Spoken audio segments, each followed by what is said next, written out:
Assalamualaikum warahmatullahi ta'ala wabarakatuh. Saya Muhammad Mirza Imi Abdullah.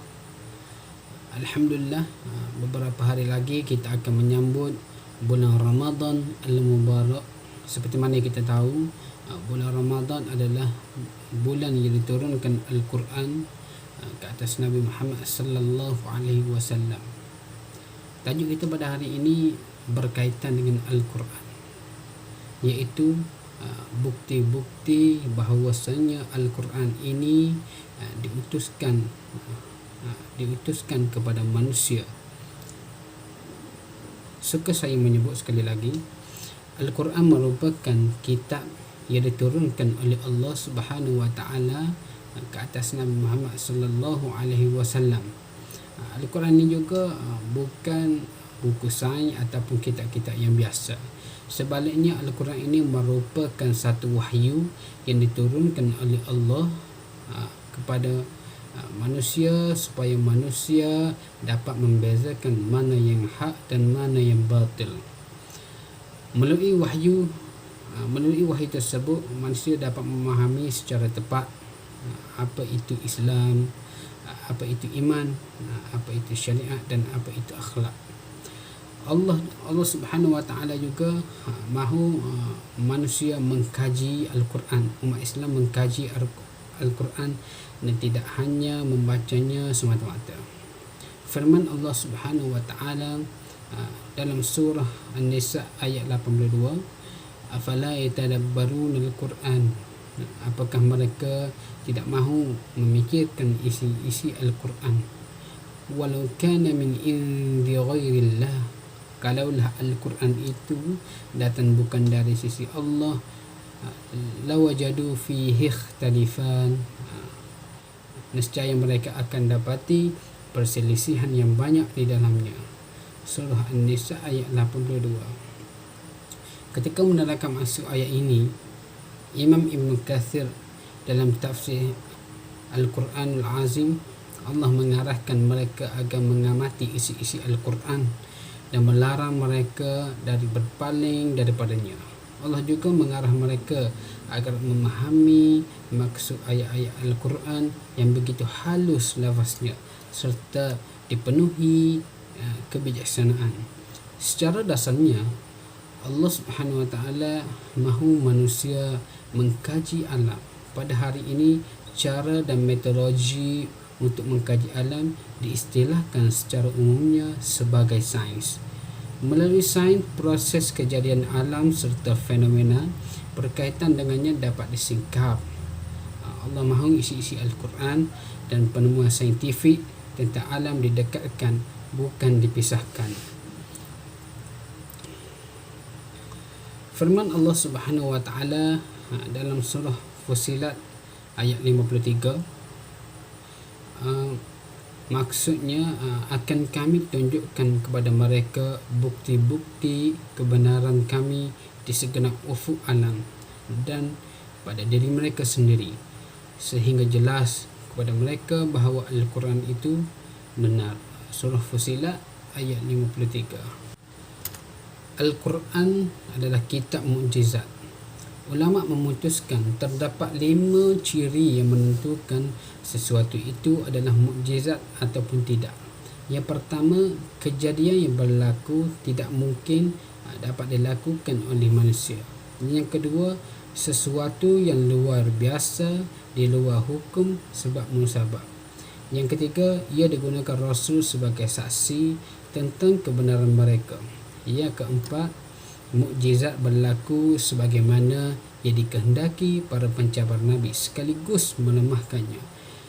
Yang kelima, yang terakhir, ialah tidak ada seorang pun yang mampu tandingi mukjizat yang berlaku. Dalam At-Tabayyin fi Ulumul Quran, Syekh Muhammad Ali As-Sabuni menyenaraikan sudut-sudut itu. Antaranya mukjizat di penjuru kehalusan bahasa, kesempurnaan syariat, khabar ghaib serta ramalan yang menjadi kenyataan, selari dengan penemuan saintifik dan seterusnya. Okey, bila disebut mukjizat saintifik, alam ciptaan Allah Subhanahu wa taala ini bukan dijadikan secara sia-sia. ataupun Allah menjadikan alat ini suka-suka. Sebenarnya tidak. Allah menjadikan alat ini mesti mempunyai sebab dan munasabahnya. Antara aspek saintifik yang terdapat di dalam Al-Quran ialah salah satunya besi dalam bumi. Firman Allah Subhanahu wa taala, wa anzalnal hadida fihi ba'sun syadidun wa manafi'un linnas. Maksudnya, dan kami menurunkan besi yang terdapat padanya kekuatan yang hebat serta pelbagai manfaat bagi manusia. Surah Al-Hadid ayat 25. Dalam ayat ini Allah menggunakan kalimah anzalnal hadid yang bermaksud kami menurunkan besi.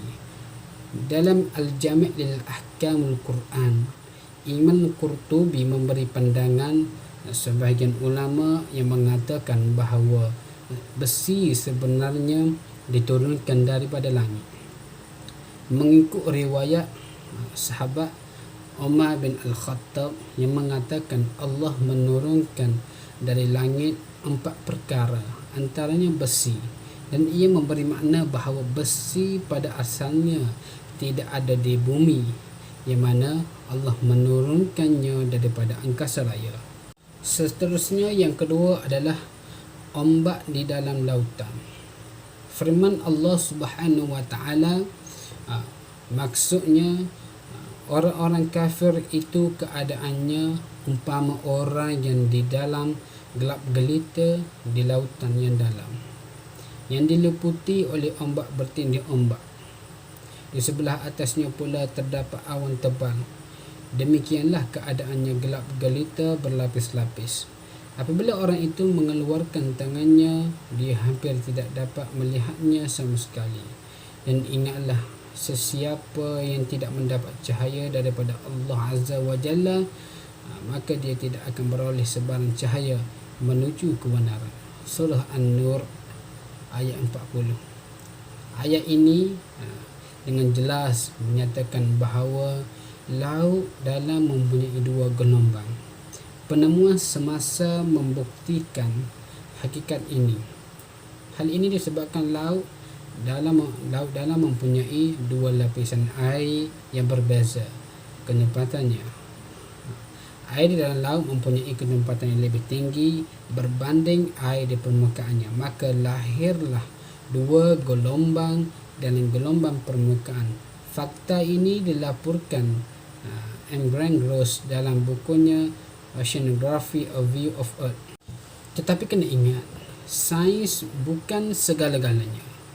Seperti mana yang disebutkan sebelum ini, memanfaatkan penemuan sains yang sahih untuk memahami ayat-ayat Al-Quran tidaklah salah.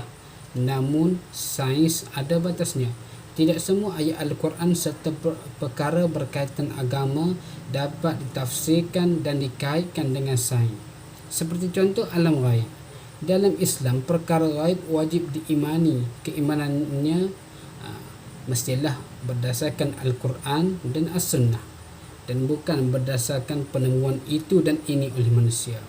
Seperti mana firman Allah Subhanahu wa taala, dan mereka bertanya kepadamu tentang ruh, katakanlah ruh itu termasuk urusan Tuhanku, dan tidaklah kamu diberi pengetahuan tentangnya melainkan sedikit sahaja. Surah Al-Isra ayat 85. Justru hakikat roh sebenarnya tidak mungkin dapat diketahui oleh manusia, termasuk saintis, walaupun banyak kajian yang dilakukan tentangnya menggunakan alat-alat teknologi canggih. Demikian juga dengan perkara-perkara ghaib yang lain, kerahsiaan tidak dapat dirungkaikan oleh sains. Maka dengan ini jelas bahawasanya Al-Quran diutuskan kepada manusia supaya menjadi petunjuk, dan manusia dapat membezakan mana yang hak dan mana yang batil. Pesan Nabi Muhammad sallallahu alaihi wasallam, aku tinggalkan 2 perkara kepada kamu, iaitu Al-Quran dan As-Sunnah. Jadi marilah sama-sama kita beramal dan istiqamah dengan dua pegangan kita, iaitu Al-Quran dan As-Sunnah, supaya kita tidak lari daripada landasannya. Akhir kalam saya ingin ungkapkan serangkap pantun. Hari ini bertanam jagung, hari esok bertanam serai, entah bila bertanam padi. Hari ini kita bergabung, hari esok kita bercerai, entah bila berjumpa lagi. Wabillahi taufiq wal hidayah. Wassalamualaikum warahmatullahi wabarakatuh.